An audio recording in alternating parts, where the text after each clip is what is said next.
IVM.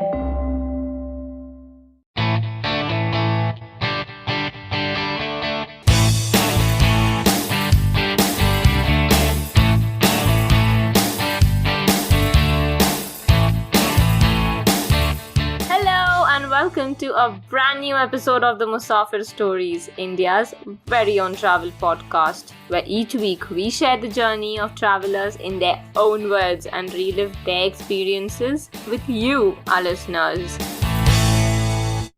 Hey guys, welcome to a brand new episode of the Musafir Stories. Hope you're all well and keeping safe. On the podcast today, we have a returning guest, Aakash Mehrotra, a traveler, blogger, and writer. Regular listeners would remember Aakash from some popular episodes like Nagaland and Landor that he's done with us in the past. Let's hop onto the episode and find out where Aakash is taking us to today. So with that introduction, we'd like to welcome back traveler, author, blogger, multifaceted personality here, Aakash Mehrotra. Aakash, thank you so much for being back on the Musafir Stories and welcome to the podcast. Thanks a lot. And thank you for having me back again and again. It's the fourth time, I believe. Yeah, that's right. For people who are listening to Aakash for the first time, Aakash has already done some wonderful episodes on Nagaland, Landor, and the heritage villages of Pragpur and Gurli.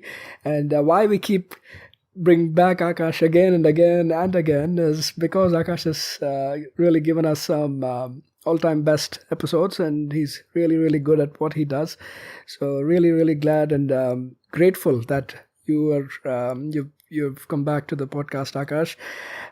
But for first-time listeners, Aakash, if you'd like to give a quick introduction about yourself, please. Sure. Profession-wise, I'm working in the space of social development, and I'm working in Asia and Africa mostly. Apart from my work, my profession, I am a traveler. I have a travel blog called handofcolors.in. I'm also a novelist. I have one novel out. The second one is going to come this year, and by God's grace, I have pitched the third one as well. So I'm waiting for the publisher to respond to it. So hopefully that should also be in line.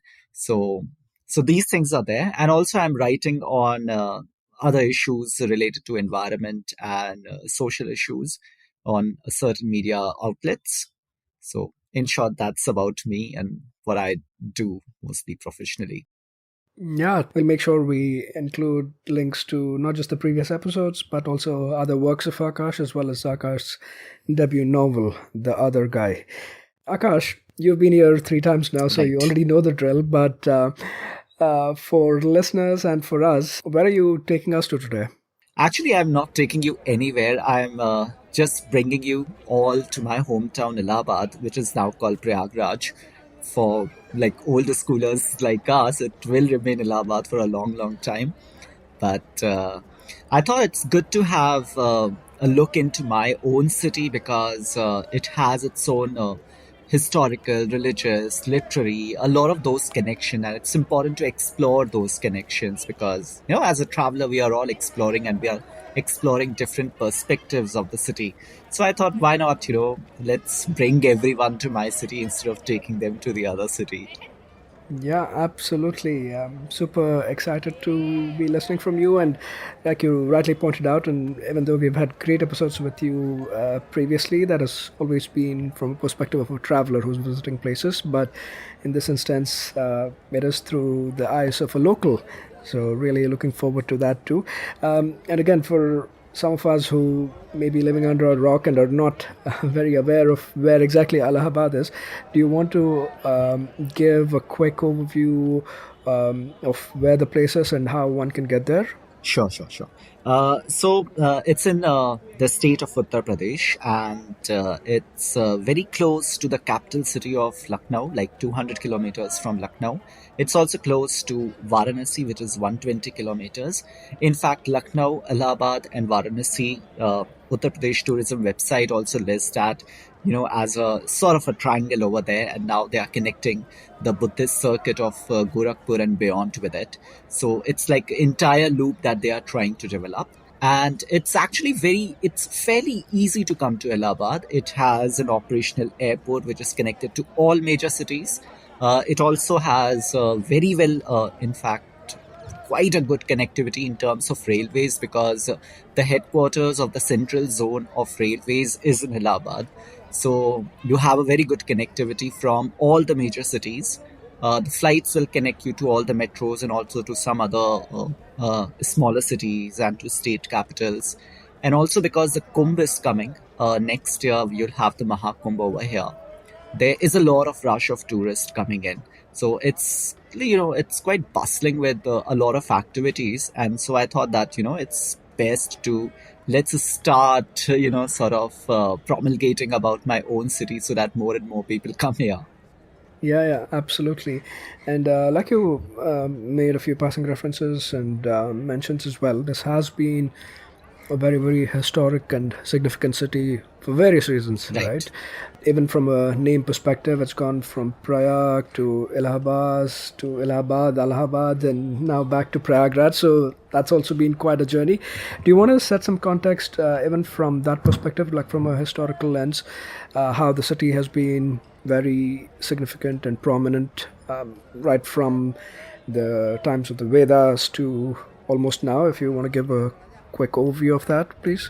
Sure. And in fact, thanks for bringing that entire trajectory of Prayag to Allahabad to Prayagraj, because that encapsulates the history of this town as well. So if you go back to very old times of Vedas and Puranas, this city was known as Prayag. And why Prayag? Prayag, and in fact, to a great extent, the other name Triveni was also given.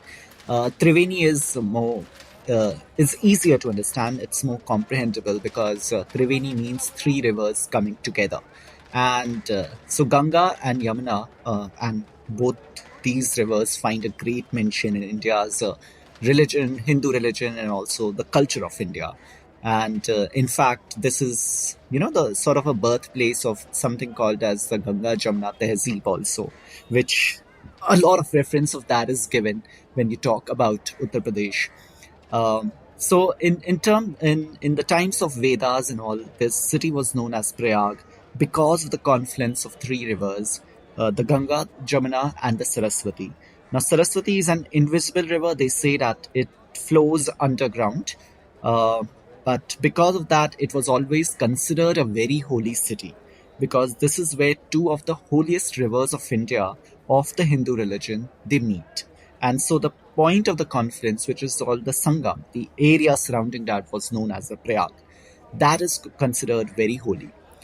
Now, during the Mughal time, in fact, during the Akbar time, he understood the strategic importance of Allahabad, not just in terms of trade, because Ganga and Yamuna coming together, and Ganga being the mightiest of the rivers of India, which is connecting all the way to the other cities of Magadh, that is Patliputra, Patna, and then all the way to Kolkata, where he had his emissaries there. So, from the trade perspective, also this was important. It was an important waterway for them, and also from very strategic perspective, because Allahabad sits somewhere in the middle of the central India. So, if you have your grounds over there, if you have a fort over there, you can literally keep your flock together in a lot of other parts. And so Akbar utilized that, and Akbar had his fort over here, which is quite famous, one of the important places to visit in Allahabad.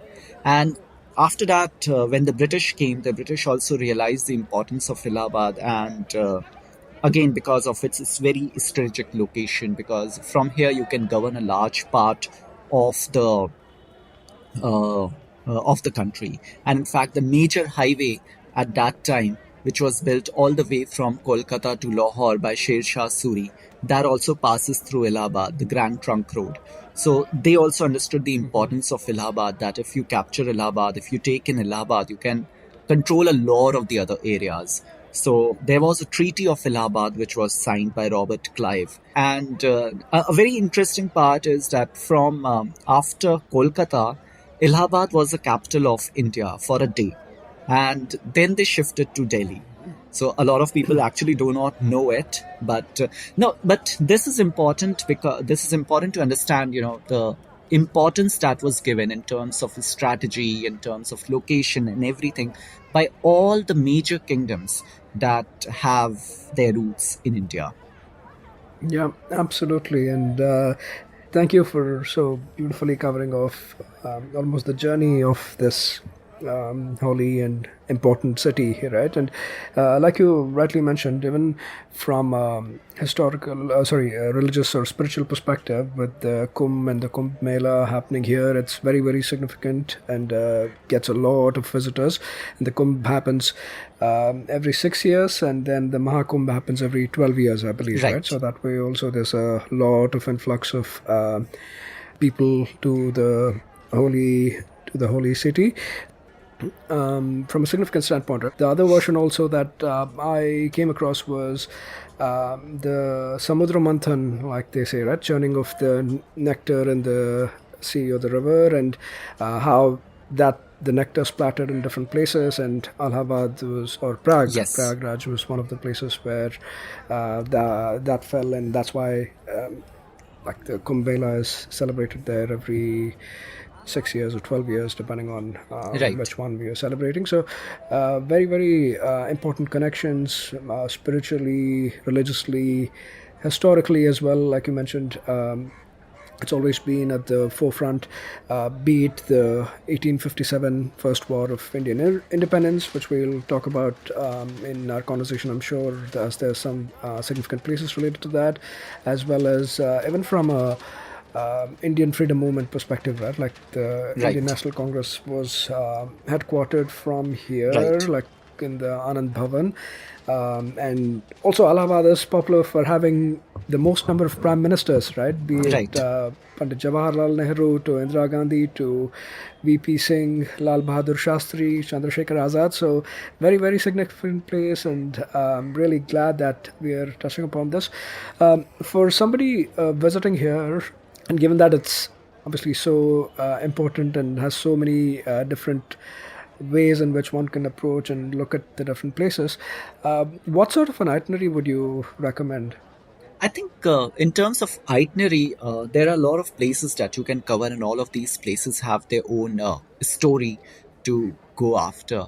I think I'll start with a place called Kushu Bagh. So Kushu Bagh has a very interesting story. So after Akbar's death, Jahangir, his son, Salim, and Kushu was Salim's son. So there was a battle between Jahangir and Kushu, like who will take the throne after Akbar, because Akbar and Salim did not have a very great relationship. So there was always a tussle between them. So there was a battle between this father and son as well, and at last the father won, Jahangir won, and then Kushu was sentenced to imprisonment, sort of a house arrest in Allahabad in Kushu Bagh. So Kushu Bagh was developed in terms of, it has tomb and it has a lot of those Mughal architecture. So you can start from there, get a feel of those that Mughal architecture, because you don't get a lot of it in other parts of UP. If you leave Agra and Delhi, you don't get a lot of feel of the Mughal architecture anywhere else. So Kushu Bagh is one area where you get a feel of that. So you can start from there, and then you can come towards the historical, another historical thing called Anand Bhavan, which is the birthplace of the first Prime Minister of India, Jawaharlal Nehru. It's not the birthplace, but he stayed there for most of the times. That was his house. These days it's converted into a museum, so you can get a feel of the freedom struggle and what has happened. In fact, a lot of those meetings of freedom struggle of International Congress happened in that compound. And there are a lot of portraits of Mahatma Gandhi and Jawaharlal Nehru over there. A lot of his personal belongings are there. On the side of it is also Swaraj Bhavan, which is an extension of Anand Bhavan. And you can find a museum of different elements which were used in the freedom struggle. So you get the story of the freedom struggle from there. And from there, you can move to a place called Alfred Park, which is also known as the Chandrasekhar Azad Park. It's as such, if you say it's a park, it's more like a jogger's park where people go for morning walk and evening walk, but it also has a very historical perspective to it because this is the place where one of the freedom fighters, Chandrasekhar Azad, he died. And the story behind Chandrasekhar Azad is that, Chandrasekhar Azad was popularly known as a Behrupia. So he used to trick British. He would disguise it something, and it was very difficult to for the British to catch him. And so one day, British got an information that Chandrasekhar Azad is in Company Bagh at that time. So that was a park which was known as the Company Bagh, different names to it. So he was there. He was just hiding there. That they realized, and they sent an entire regiment to capture Chandrasekhar Azad. And Chandrasekhar Azad had promised himself that he'll never be caught alive by the British. So a lot of firing happened between them, and then Chandrasekhar Azad had some bullets left. And when he knew that you can't do much with those bullets, he can't run. So he used that last bullet to kill himself. So it was his promise not to be caught alive by the British. And the British were so afraid of Chandrasekhar Azad that even after his death, they went there and fired something around 40 bullets into his body just to ensure that this person has died. So from the historical perspective, from the freedom struggle, that history, it's a very, very important place. And also within the compound of Chandrasekhar Azad Park, you have a lot of other monuments, smaller monuments, which, for example, you have a small replica of the Victoria Memorial over there. And then you have a state library over there. You have a state museum over there, which you can visit. And all of these are made in those very old colonial architecture. So it's interesting to go and see those structure of that time. From there, I'll suggest that you move a little towards the area called the Civil Lines area.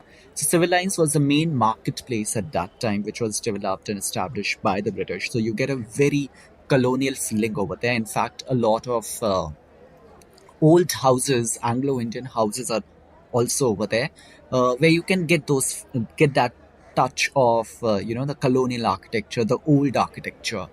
And then you have to go to the All Saints Cathedral, which is one of the largest cathedral in all of Asia. And the interesting part is that it is modeled after a cathedral in Rome. It's quite beautiful, no doubt about it. It's huge and beautiful. So it's one of the things that one must see.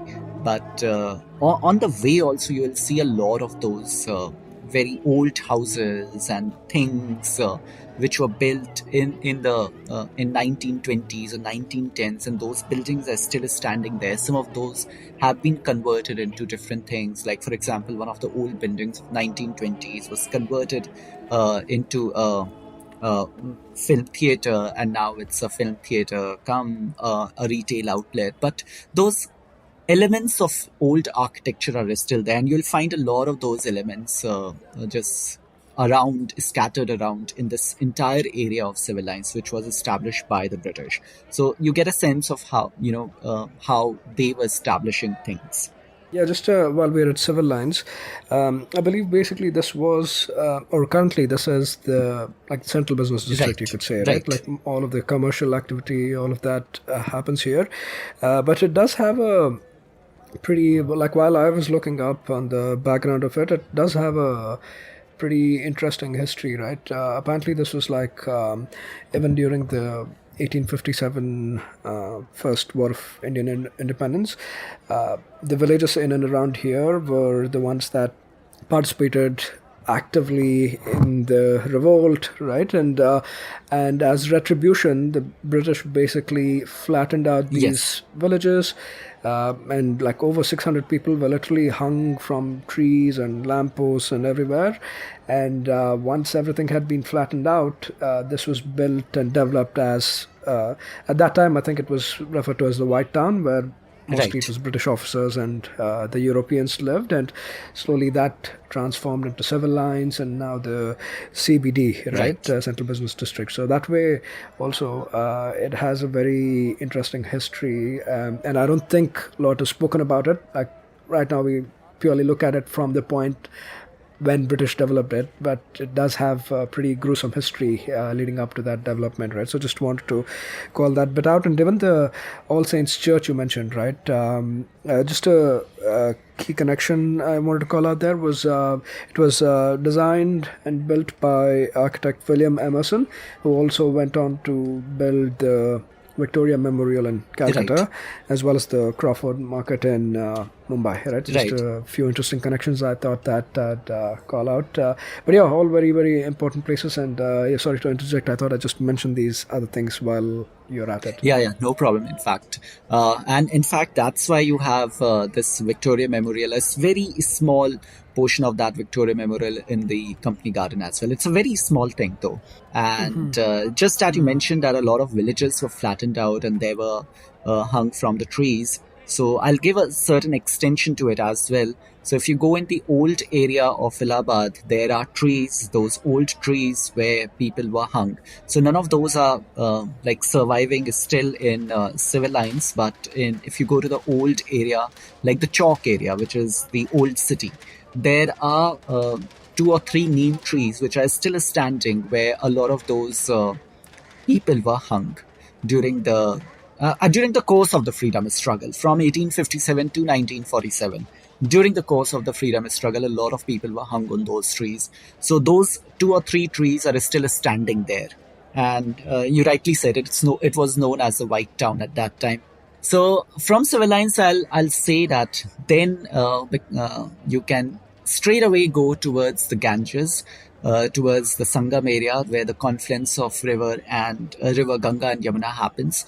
So there's one very important monument over there which you must have a look at. It's the Akbar Fort. So I just talked about how Akbar saw Allahabad as one of the very strategic location where to place a fort, because from here you can control a lot of areas. And because of the two mighty rivers rather, in Allahabad, it's more like an island, right? So there's one river on one side. On 3 sides it has a river. So the enemy can come only from one side and not from the other 3 sides. So it was very easy from that perspective to hold your ground in Allahabad. And that's why, realizing that Akbar established a fort over here, and also because there are 2 rivers flowing from here, it was good to develop trade from this area, because you have naturally occurring waterways over here. And it was connecting, and this waterways was connecting all the way to Allahabad, Varanasi, then Patna, and then Kolkata, all the way to Kolkata, and then all the way up to Delhi as well. So it was a very important route that ways. Yeah, also from a perspective of this being like the gateway to the Doab region, Right. Because of the rivers, this region was also very fertile, right? From that perspective, to this made like a very nice place to actually set up your rule from. So yeah, that's why the fort was established there.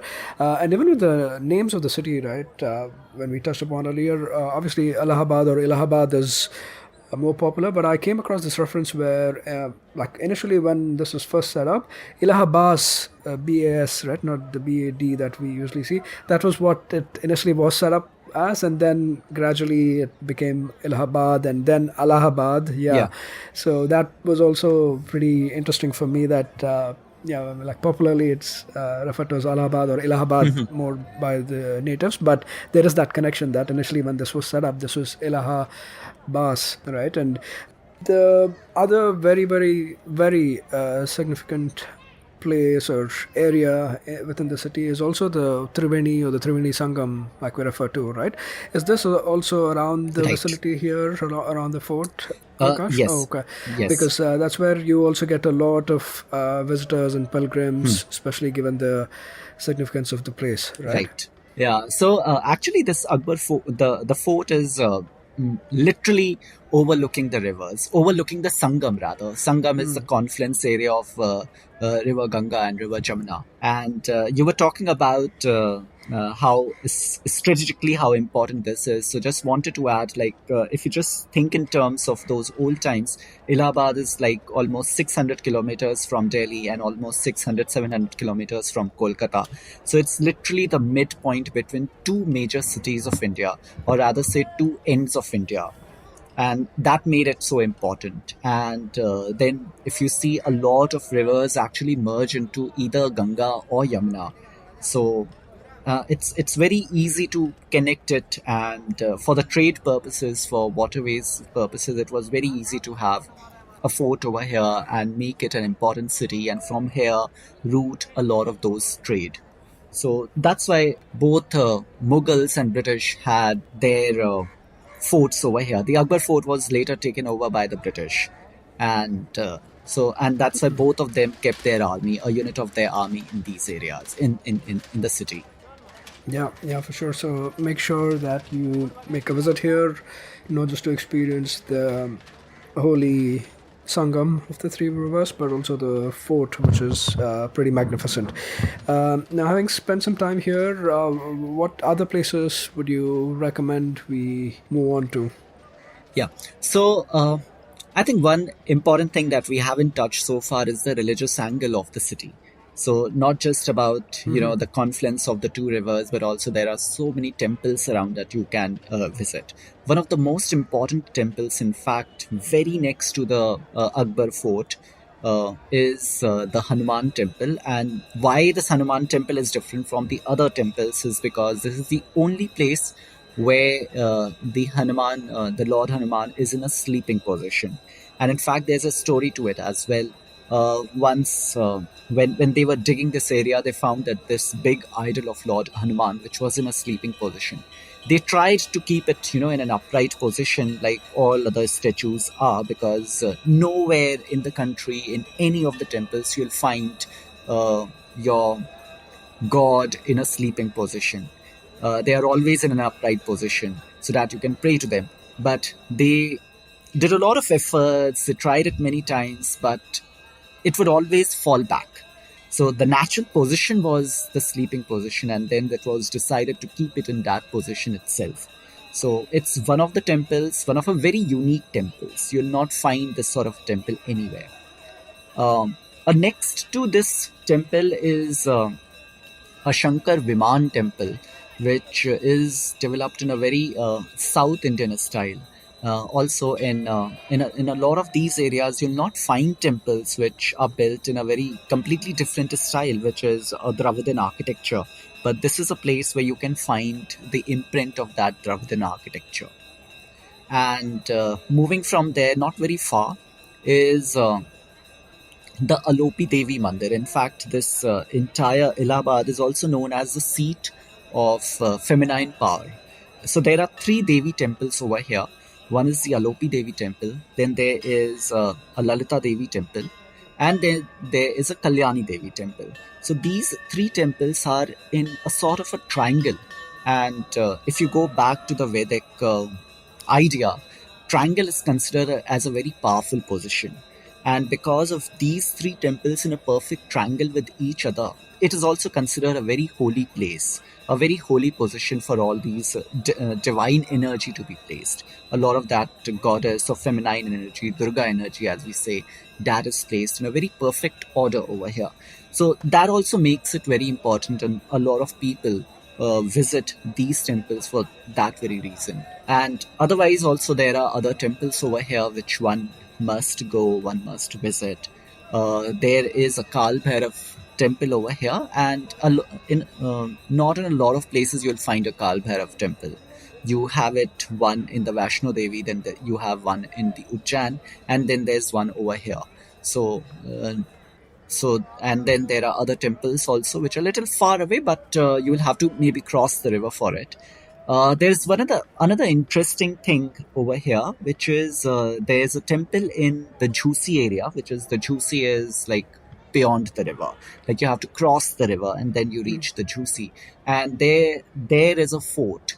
Now, the interesting story of that fort is built in a very complex design. So, but it hasn't been restored, but it's built in a very complex design. And there are stories that you might have heard that old story of Andher Nagri Chaupat Raja. Take Ser Bhaji, Take Ser Khaja, Andher Nagri Chaupat Raja. And so a lot of people say that Andher Nagri Chaupat Raja, this fort was actually the fort of that king, the Chaupat Raja. and that's why this fort has a very complex design, but it hasn't been restored.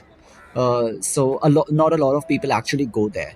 But if you are looking for something like really offbeat and which is not very far away, also, then you must go visit there. Though you will not find those elements to say that it could have been of a fort of Chaupat Raja, but that story exists. And that story exists because of a lot of literary connection that Allahabad city has, which we can talk. Uh, no. Yeah, we can certainly cover those off as well in the coming minutes. But yeah, very, very, like rightly pointed out, from a spiritual and religious significance, it's a very, very important place. A lot of temples to visit as well. Each one has their own uniqueness as well. Like you touched upon, be it the Nagar Kotwal temple where the Lord Hanuman is in a sleeping position, or the other temples dedicated to the Devis. One other interesting temple I came across was the Nagvasuki temple, Akash, and apparently this one is dedicated to the snake god, and Yes. this is the snake or the same snake that was where we made the initial reference to the Samudra Manthan, or the Right. churning of the sea, right? And a snake was actually used as the rope to churn, and it's basically the snake god Nagvasuki that's dedicated to. So I found that one very interesting as well. And obviously, beyond all the temples and everything, the Kumbh Melas are a phenomena in itself, right? True. Every 6 years or every 12 years, the Mahakumbh that happens. If you have the opportunity, the city is literally transformed during that period, right? And just a subtle plug here, we did an episode just based on the Kumbh Mela itself, so we'll link that too if you want to listen more about the Kumbh and its origins and what goes on and everything. So a lot of important things and places to visit. And you made a reference to the literary connection to the place as well, right? Right. The place has been very, very key in that aspect. True. That a lot of great writers, poets have come out of this area. Do you want to touch upon that connection as well, Akash? Sure, why not? I mean, now that we are talking about the literary connection, I must say that you must go and visit the Allahabad University as well, because even its architecture is very unique. Though, universities don't appear in that places to visit or something, but it has a very unique architecture. So I'm sure you'll love that place as well. And from the Allahabad University only, you find a lot of this literary connection. And even today, you have that connection. So the thing is that a lot of Hindi writers and poets have made Allahabad their city. And Allahabad University was once known for its literary contribution. It still is. It was once known as the Oxford of the East also. And it was considered one of the major educational institutes in the country. So a lot of these Hindi poets, and I can name like Sumitra Nandan Pant was there. I mean, there's a park which is named after him. Then you had even Harivansh Rai Bachchan, who is the father of Amitabh Bachchan.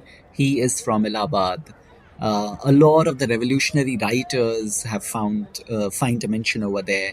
You had Suryakant Tripathi Nirala, who introduced a completely different version of Hindi poetry, which was more towards looking towards poverty and malice, and it broke many rules of Hindi poetry of that time. So a lot of these experiments are also happening at that time in terms of literature and especially Hindi poetry. Firag Gorakhpuri was from here, and even today, one of some of the known names of Hindi poetry like Kailash Gautam, Yash Malviya, they are from Allahabad. So there's a lot of literary connection, or there's a lot of contribution of the city in, especially in Hindi literature. Yeah, absolutely. Be it Mahadevi Verma Yeah, or right. Akbar Allahabadi, there's a lot of important names, and you also mentioned like Harvansh Rai Bachchan as well. And even beyond just the literary contribution too, right? Like we mentioned earlier on, this is the city that has given India the most number of prime ministers, True. right? That way also, a lot of important personalities come from Allahabad, and I saw that even the great hockey player Dhyan Chand, Major right, Dhyan who got Chand. us our first gold. Major Dhyan Chand is also from Allahabad, so that way too, the city has given India a lot of important personalities, and a lot of that is reflected. And you mentioned about the beautiful architecture of the Allahabad University as well, right? A very grand structure in the Indo-Sasanic Gothic Right. style, and again also goes back to, I believe this was also designed by the same architect William Emerson, I believe, right, Yes. who designed the All Saints Church and Victoria Memorial. So thank you for touching upon these important places too, Akash. One other thing that I always like to touch upon during these conversations is the cuisine and the food heritage of the place too, right? And you mentioned that, and from a Ganga Jamuni tehzeeb perspective, like the confluence of, you could say, the Hindu and the Muslim religions too, Allahabad is unique that way from a confluence standpoint Right. too, right? And I'm sure that has its reflections on the food. the food of the city as well. Do you want to touch upon some of the food options and things that are unique to the city and things one should try out while visiting? Yeah, and being an old city and being a city from from the Mughal times and then the British time, a lot of those experimentation in food has also happened, and it has always been a brimming city. So you can find a lot of good culinary things over here, and a lot of those shops which serve these very specific cuisines, and a lot of those shops are actually like way old. Some of those shops can literally boast of being more than 100 years old. So one thing that I always tell people to have is a breakfast here. Breakfast is quite special because you have those puri and sabzis, and it's made in a very different manner here. So our cooking style is a little different from a lot of places you'll find, and at least it was different many years back. So it evolved from there. So those things are there. The chaat over here is quite something. Lucknow is very famous for its chaat, but I can tell you one thing that Allahabad can be a good rival to Lucknow chaat as well, and especially in certain things which you do not find in Lucknow. For example, one thing like the khasta and damalu, which is found here. In Delhi, we called it kachori, but they don't serve it with damalu. And trust me, Allahabad is the only place where I have found a khasta damalu sort of thing. And in fact, it's the only place where I have found damalu. Damalu is usually a Kashmiri cuisine, but they make it in a very different manner. Allahabad, they make it in a completely different manner. And in fact, in our houses also, we get damalu masala from a very specific shop in Allahabad. So, which is what I was telling you, that there are specific shops which give you very specific things. For example, there is a shop in the old city which makes Indian dessert called gajak, and it has been making that for almost 100 years now. It's eaten mostly in the winters. So in the summers they sell something else. In the winters they make gajak, which has jaggery and til and all. And then there's a tilka laddu, and then there's white tilka laddu. A lot of these things are something that you will not find in other places. You'll find only here in Allahabad, and only from certain shops that you buy. It's found other places as well, but those certain shops are very important. Also, because of the Mughal influence, if you are a fan of non-vegetarian food, you can go wild with it. So it's quite good, and there are a lot of options over here where you will find Mughlai cuisines. And then there is a Avdi cuisine sort of influence over here, so you'll find very Awadh sort of a cuisine over here. The good part about Allahabad cuisine is also, especially the non-vegetarian cuisine, it's that it's very influenced by a lot of things. So it did not evolve as a separate thing like, the Awadh cuisine evolved as has a very separate identity. In Allahabad, it's like an influence from a lot of places. There's some Awadhi influence, there's some Kolkatan influence, there is some influence from places in Bihar. And I think that this has happened because Allahabad had been such an important trade route. So you'll find a lot of those cuisines which you find like nowhere else. For example, I've not had like litti chokha in a lot of places in UP, but it's mostly a Bihari cuisine. But in Allahabad, you'll find it like almost everywhere. You'll find litti chokha, and that connection is very unique because like the border towns of UP, the border towns from Bihar and to Bihar do not have that cuisine, do not have those Bihari cuisines, but well, Allahabad has that Bihari cuisine everywhere. And that must have happened because of all this route. And you'll find a lot of, when I was like young, we used to go often to have South Indian food. And South Indian food wasn't very common at that time in other parts of UP. Even in Lucknow, it wasn't that common. It was considered like you had to go to a nice, lavish restaurant to have South Indian cuisines. Over here, you used to have like road carts selling South Indian cuisine just like you have in South India. So there's a lot of connection with these places, and they have influenced the culinary map of Allahabad in that way. And that's why you have things which you might not found in many other places, which are found over here. You have some very unique things which have evolved from Allahabad. You have very specific meals which have evolved only in Allahabad. Like for example, for us it's a very common thing to have sattu paratha. And then again, sattu paratha is not a very common thing in UP, but in Allahabad it's very common. So those things are there, which makes it very unique. Yeah. Definitely. And a few other interesting things I came across was, I'm sure this is available in a few other places as well, but again, Malai, makan, kale gajar ka halwa, right? Oh, yes. So I think, yeah, very North Indian type of thing, right? I don't find this very often, especially in South India.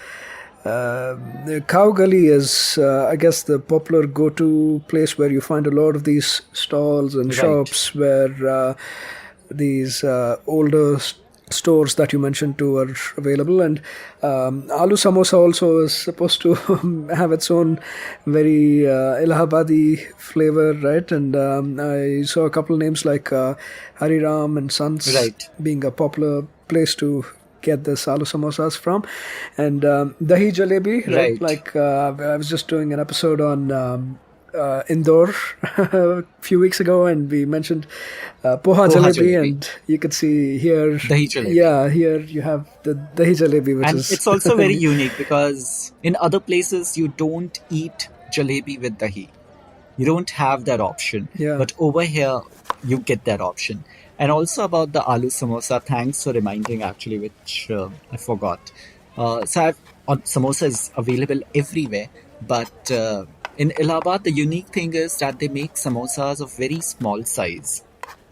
In some places, they still make samosas of very small size. And then there's something called poor ke samose.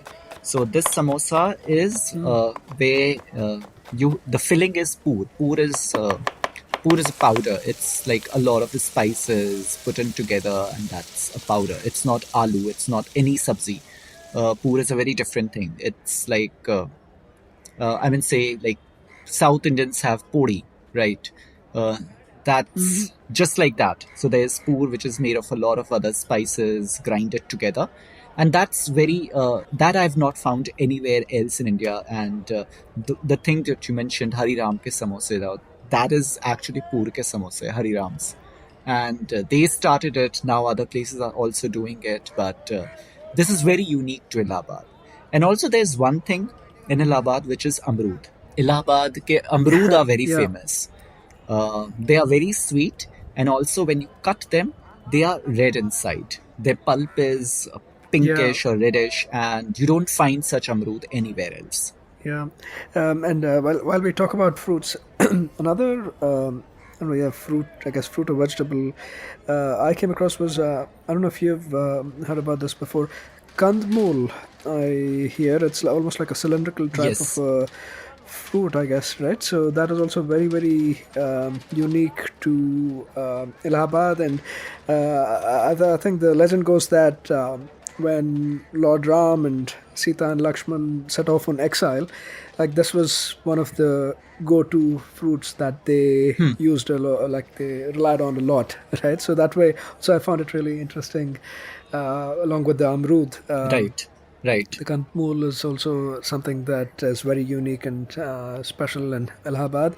And even like we were touching upon the chart, right? The churmura or jhalmuri, it's Yeah. known as in Bengal, right? The churmura, masala churmura is also, I guess, a unique thing to Allahabad, True. made of puffed rice and peanuts and a lot of like potatoes and save and all that stuff. So yeah, it is definitely paradise for food lovers. There's a variety of options available, and like you mentioned earlier on too, be it veg or chaat or non-veg, there's literally everything that has its own unique Allahabadi identity. As we begin to wrap up, any other points of interest or places or experiences one should try out that we did not already? I know we covered a variety of places and things, but anything else that comes to mind, Akash? Yeah, exactly. There's one thing that coming to my mind, and you just mentioned about Lord Ram, Lakshman, and Goddess Sita, that whole connection.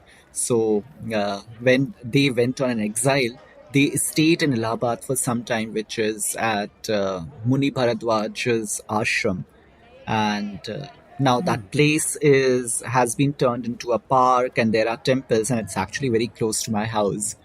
uh, so now, Okay.